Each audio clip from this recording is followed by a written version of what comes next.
आइए आपको अनुपम न्यूज बता रहा है कि वर्ष 2023 में महाशिवरात्रि का पर्व कब है और महाशिवरात्रि व्रत की प्रामाणिक और पौराणिक कथा के बारे में। तो आइए जानते हैं कि शिवरात्रि कब है। हिंदू धर्म में महाशिवरात्रि के त्यौहार का विशेष महत्व है। हिंदू पंचांग के अनुसार फाल्गुन मास के कृष्ण पक्ष की चतुर्दशी को महाशिवरात्रि का पर्व मनाया जाता है। इस साल यह तिथि 18 फरवरी 2023 को मनाई जाएगी। मान्यता यह है कि महाशिवरात्रि के दिन शिव शक्ति का मिलन हुआ था। इस दिन माता पार्वती और भगवान शंकर का विवाह हुआ था। मान्यता यह है कि इस दिन भगवान शंकर और माता पार्वती की विधि विधान से पूजा करने से भक्तों की सभी मनोकामनाएं पूर्ण हो जाती हैं। ये महाशिवरात्रि का शुभ मुहूर्त जानते हैं। फाल्गुन मास चतुर्दशी तिथि 17 फरवरी को रात 8:02 से प्रारंभ होगी और 18 फरवरी की शाम 4:18 पर समाप्त हो जाएगी। इस वर्ष महाशिवरात्रि पर बन रहे हैं कई शुभ संयोग, जिसमें महाशिवरात्रि के साथ शनि प्रदोष व्रत का भी शुभ संयोग बन रहा है। शनि प्रदोष व्रत से भगवान शिव के साथ शनिदेव का भी आशीर्वाद प्राप्त होगा। निशिथ काल का पूजन मुहूर्त।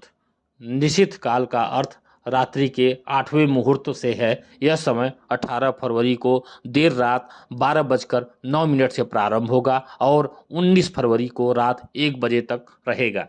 ये आपको अनुपम न्यूज बता रहा है कि महाशिवरात्रि व्रत पारण का समय क्या है। महाशिवरात्रि व्रत पारण का समय 19 फरवरी को सुबह 6:56 से दोपहर 3:24 तक रहेगा। महाशिवरात्रि की पूजन की विधि के बारे में भी अनुपम न्यूज आपको बताने जा रहा है। पहला, मिट्टी या तांबे के लोटे में पानी या दूध भरकर ऊपर से बेलपत्र, आक, धतूरे के फूल, चावल आदि डालकर शिवलिंग पर चढ़ाना चाहिए। शिवरात्रि के दिन शिव पुराण का पाठ और महामृत्युंजय मंत्र यानी ओम त्र्यंबकम यजामहे सुगंधिम पुष्टिवर्धनम उर्वारुकम बंधनान मृत्युर्मोक्षीमाव मृतात् या शिव के पंचाक्षर मंत्र ओम नमः शिवाय का जाप करना चाहिए। साथ ही महाशिवरात्रि के दिन रात्रि जागरण भी करना चाहिए। शास्त्रों के अनुसार शिवरात्रि का पूजा निशिल काल में करना उत्तम माना जाता है। हालांकि भक्त अपनी सुविधा के अनुसार भगवान शिव की भी पूजा कर सकते हैं। आइए आपको अनुपम न्यूज अब बताने जा रहा है महाशिवरात्रि व्रत की प्रामाणिक और पौराणिक कथा के बारे में।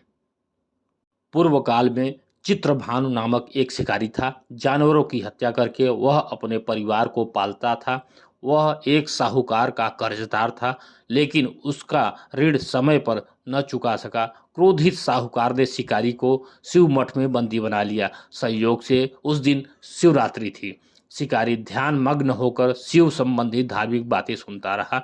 चतुर्दशी को उसने शिवरात्रि व्रत की कथा भी सुनी। शाम होते ही साहूकार ने उसे अपने पास बुलाया और ऋण चुकाने के विषय में बात की। शिकारी अगले दिन सारा ऋण लौटा देने का वचन देकर बंधन से छूट गया। अपनी दिनचर्या की भांति वह जंगल में शिकार के लिए निकला, लेकिन दिन भर बंदी गृह में रहने के कारण भूख प्यास से व्याकुल हो चुका था। शिकार खोजता हुआ वह बहुत दूर निकल गया। जब अंधकार हो गया तो उसे विचार किया कि रात जंगल में ही बितानी पड़ेगी। वह वन एक तालाब के किनारे एक बेल के पेड़ पर चढ़कर रात बिताने का इंतजार करने लगा। बेल के पेड़ के नीचे शिवलिंग था, जो बेल पत्रों से ढका हुआ था। शिकारी को उसका पता न चला। पड़ाव बनाते समय उसने जो टहनियाँ तोड़ी वे संयोग से शिवलिंग पर ही गिरती चली गई। इस प्रकार दिन भर भूखे प्यासे शिकारी का व्रत भी हो गया और शिवलिंग पर बेलपत्र भी चढ़ गए। एक पहर रात्रि बीत जाने पर एक गर्भवती हिरणी तालाब पर पानी पीने पहुंची। शिकारी ने धनुष पर तीर चढ़ाकर ज्यों ही प्रत्यंचा खींची। हिरण बोली, मैं गर्भिणी हूँ, शीघ्र ही प्रसव करूंगे। तुम एक साथ 2 जीवों की हत्या करोगे, जो कि ठीक नहीं है। मैं बच्चे को जन्म देकर शीघ्र ही तुम्हारे समक्ष प्रस्तुत हो जाऊंगी, तब मुझे मार लेना। शिकारी ने प्रत्यंचा ढीली कर दी और हिरणी जंगली झाड़ियों में लुप्त हो गई। प्रत्यंचा चढ़ाने तथा ढीली करने के वक्त कुछ बिल्व पत्र अनायास ही टूटकर शिवलिंग पर गिर गए। इस प्रकार उससे अनजाने में ही प्रथम पहर का पूजन भी संपन्न हो गया। कुछ ही देर बाद एक हिरणी उधर से निकली। शिकारी की प्रसन्नता का ठिकाना न रहा। समीप आने पर उसने धनुष बाण चढ़ाया। तब उसे देख हिरणी ने विनम्रता पूर्वक निवेदन किया कि हे शिकारी, मैं थोड़ी देर पहले ऋतु से निवृत्त हुई हूँ, कामातुर विरहिणी हूँ, अपने प्रिय की खोज में भटक रही हूँ। मैं अपने पति से मिलकर शीघ्र ही तुम्हारे पास आ जाऊंगी। शिकारी ने उसे भी जाने दिया। इसी प्रकार 2 बार से शिकार को खोकर उसका माथा ठनक गया। वह चिंता में पड़ गया। रात्रि का आखिरी पहर बीत रहा था। इस बार भी धनुष से लगकर कुछ बेलपत्र शिवलिंग पर जा गिरे तथा दूसरे पहर का भी पूजन संपन्न हो गया। तभी एक अन्य हिरणी अपने बच्चों के साथ उधर से निकली। शिकारी के लिए यह स्वर्णिम अवसर था। उसने धनुष पर तीर चढ़ाने में देर नहीं लगाई। वह तीर छोड़ने ही वाला था कि हिरणी बोली, हे शिकारी, मैं इन बच्चों को इनके पिता के हवाले करके लौट आऊंगी। इस समय मुझे मत मारो। शिकारी हंसा और बोला, सामने आए शिकार को कैसे छोड़ दूं? मैं ऐसा मूर्ख नहीं। इससे पहले मैं 2 बार अपना शिकार खो चुका हूं। मेरे बच्चे भूख प्यास से व्याकुल हो रहे हैं। उत्तर में हिरण ने फिर से कहा, से तुम्हें अपने बच्चों की ममता सता रही है, ठीक वैसे ही मुझे भी है। हे शिकारी, मेरा विश्वास करो, मैं इन्हें इनके पिता के पास छोड़कर तुरंत लौटने की प्रतिज्ञा करती हूँ। हिरणी का दुख भरा स्वर सुनकर शिकारी को उस पर दया आ गई।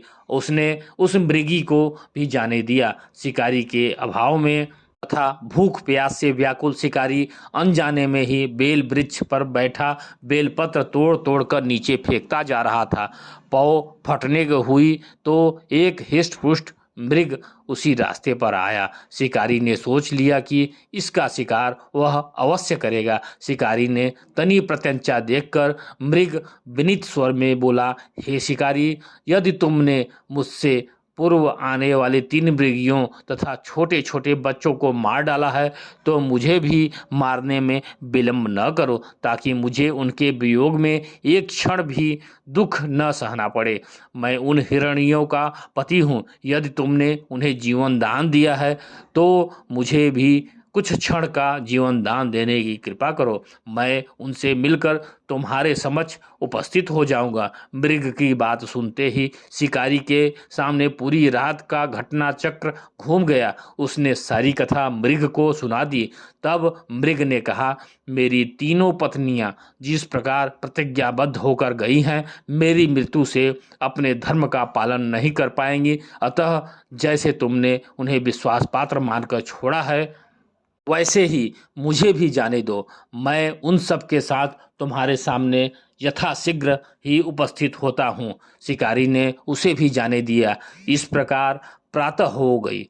उपवास, रात्रि जागरण तथा शिवलिंग पर बेलपत्र चढ़ने से अनजाने में ही शिवरात्रि की पूजा पूर्ण हो गई। पर अनजाने में ही की गई पूजन का परिणाम उसे तत्काल मिल गया। शिकारी का हिंसक हृदय निर्मल हो गया। उसमें भगवत शक्ति का वास हो गया। थोड़ी ही देर बाद मृग सपरिवार शिकारी के समक्ष उपस्थित हो गया ताकि उनका शिकार कर सके। किंतु जंगली पशुओं की ऐसी सत्यता, सात्विकता एवं सामूहिक प्रेम भावना देखकर शिकारी को बड़ी ही ग्लानि हो गई। उसने मृग परिवार को जीवन दान दे दिया। अनजाने में शिवरात्रि के व्रत का पालन करने पर भी शिकारी को मोक्ष की प्राप्ति हुई। जब मृत्यु काल में यमदूत उसके जीवन को ले जाने आए तो शिवगणों ने उन्हें वापस भेज दिया तथा शिकारी को शिवलोक ले गए। शिव जी की कृपा से ही अपने इस जन्म में राजा चित्रभानु अपने पिछले जन्म को याद रख पाए तथा महाशिवरात्रि के महत्व को जानकर उसका अगले जन्म में भी पालन कर पाए।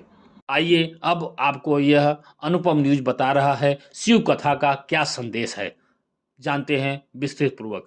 शिकारी की कथानुसार महादेव तो अनजाने में किए गए व्रत का भी फल दे देते हैं, पर वास्तव में महादेव शिकारी की दया भाव से प्रसन्न हुए थे। अपने परिवार के कष्ट को ध्यान में धोते हुए भी शिकारी ने मृग परिवार को जाने दिया। यह करुणा ही वस्तुतः उस शिकारी को उन पंडित एवं पुजारियों से उत्कृष्ट बना देती है जो कि सिर्फ रात्रि जागरण, उपवास एवं दूध दही बेलपत्र आदि द्वारा शिव को प्रसन्न कर लेना चाहते हैं। इस कथा में सबसे महत्वपूर्ण यह बात यह है कि अनजाने में हुए पूजन पर विशेष बल दिया जाता है। इसका अर्थ यह नहीं है कि शिव किसी भी प्रकार से किए गए पूजन को स्वीकार कर लेते हैं अथवा भोलेनाथ जाने या अनजाने में हुए पूजन को भेदभाव नहीं कर सकते। वास्तव में वह शिकारी शिव पूजन नहीं कर रहा था। इसका अर्थ यह भी हुआ कि किसी तरह के किसी फल की कामना भी नहीं कर रहा था। उसने मृग परिवार को समय एवं जीवन दान दिया जो कि शिव पूजन के समान है। शिव का अर्थ कल्याण होता है। उन निरीह प्राणियों का कल्याण करने के कारण ही वह शिव तत्व को जान पाया तथा उसका शिव से साक्षात्कार हुआ। परोपकार करने के लिए महाशिवरात्रि का दिवस होना भी आवश्यक नहीं है। पुराण में 4 प्रकार के शिवरात्रि पूजन वर्णन है। मासिक शिवरात्रि, प्रथम आदि शिवरात्रि तथा महाशिवरात्रि। पुराण वर्णित अंतिम शिवरात्रि है नित्य शिवरात्रि। वस्तुतः प्रत्येक रात्रि को ही शिवरात्रि है। अगर हम उन परम कल्याणकारी आशुतोष भगवान में स्वयं को लीन कर दें तथा कल्याण मार्ग का अनुसरण करें, वही शिवरात्रि का सच्चा व्रत होता है।